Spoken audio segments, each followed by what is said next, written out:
এই যে পায়ের সাথে পা লাগিয়ে দাঁড়ানো, এভাবে নামাজে দাঁড়ানো, এটা বিদাতি পন্থা। এটি সুস্পষ্ট মিথ্যাচার।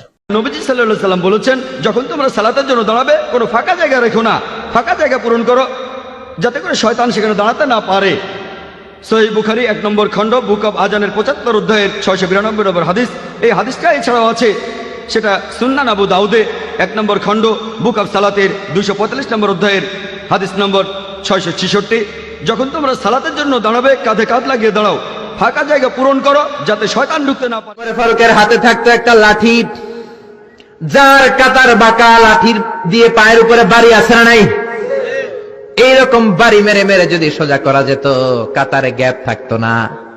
বিশ্বনবী বলতেন ওয়াসাদুল খালাল, হাযু বাইনাল মানাকিবি ওয়াল আকদাম, এইটার সাথে ওইটা মিলাও। এই সাহাবী তার কাঁধের সাথে এই সাহাবীর কাঁধ মেলাতো, এই সাহাবীর কাঁধের সাথে এই সাহাবীর কাঁধ মেলাতো, এই সাহাবীর ডান পায়ের সাথে ওই সাহাবীর বাম পা, এই সাহাবীর বাম পায়ের সাথে ওই সাহাবীর ডান পা। বুনিয়ানুম মারসুস, সীসা ঢালা প্রাচীরের মতো। নবীর কেউ অ্যাটাক করতে আসলেও যেন আধা ঘন্টা লাগে এই প্রাচীর ভাঙ্গা আসতে। জোরে কোন ঠিক কিনা? এই জন্য সাহাবীদের জামা সবার আগে এদিক দিয়ে ছিটতো, ধাক্কাধাক্কির কারণে নামাজে টাইট হয়ে তারা দাঁড়াতো। সাইয়েদনা ওমর ফারুক লাঠি দিয়ে কাতার সোজা করে দিতেন। কারো যদি কাতার বাঁকা হতো লাঠি দিয়ে মারতেন, এই সোজা করো। এই জন্য লাঠিরও দরকার আছে না নাই?